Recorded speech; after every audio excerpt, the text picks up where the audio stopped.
പോലീസിൽ ഉന്നത സ്ഥാനത്തിരിക്കുന്ന IPS ഉദ്യോഗസ്ഥനെതിരെ 2 വനിതാ SIമാർ DIGക്ക് പരാതി നൽകി. അശ്ലീല മെസ്സേജുകൾ വാട്സാപ്പ് വഴി നിരന്തരം അയക്കുന്നുവെന്നാണ് പരാതി. വനിതാ SIമാരുടെ പരാതിയിൽ വകുപ്പുതല അന്വേഷണം ആരംഭിച്ചു. തെക്കൻ കേരളത്തിലെ ഒരു ജില്ലയിൽ SP ആയിരിക്കെയായിരുന്നു കീഴുദ്യോഗസ്ഥരെ ശല്യം ചെയ്തത്. കേരള രാഷ്ട്രീയത്തിൽ രാഹുൽ മാങ്കൂട്ടത്തലിന്റെ ലൈംഗിക അതിക്രമം ചർച്ചയായി നിൽക്കുമ്പോഴാണ് പ്രധാനപ്പെട്ട അധികാരസ്ഥാനത്തിരിക്കുന്ന IPS ഉദ്യോഗസ്ഥനെതിരെ 2 വനിതാ SIമാർ പരാതി നൽകിയത്. അശ്ലീല മെസ്സേജുകൾ നിരന്തരം അയക്കുകയാണ്. മറുപടി നൽകാതെ ഒഴിവാക്കിയെങ്കിലും വീണ്ടും മെസ്സേജ് അയക്കുന്ന സാഹചര്യത്തിലാണ് പരാതിയെന്ന് പറയുന്നു. തിരുവനന്തപുരം റേഞ്ച് IG അജിത ബീഗത്തിന് ലഭിച്ച പരാതിയിൽ അന്വേഷണം തുടങ്ങി.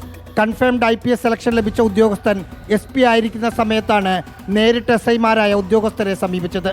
ജോലി ചെയ്തിരുന്ന കാലയളവിൽ മറ്റു പല വിവാദങ്ങളിലും ആരോപണ വിധേയനായ IPS ഉദ്യോഗസ്ഥന്റെ പേര് ഉയർന്നിരുന്നു.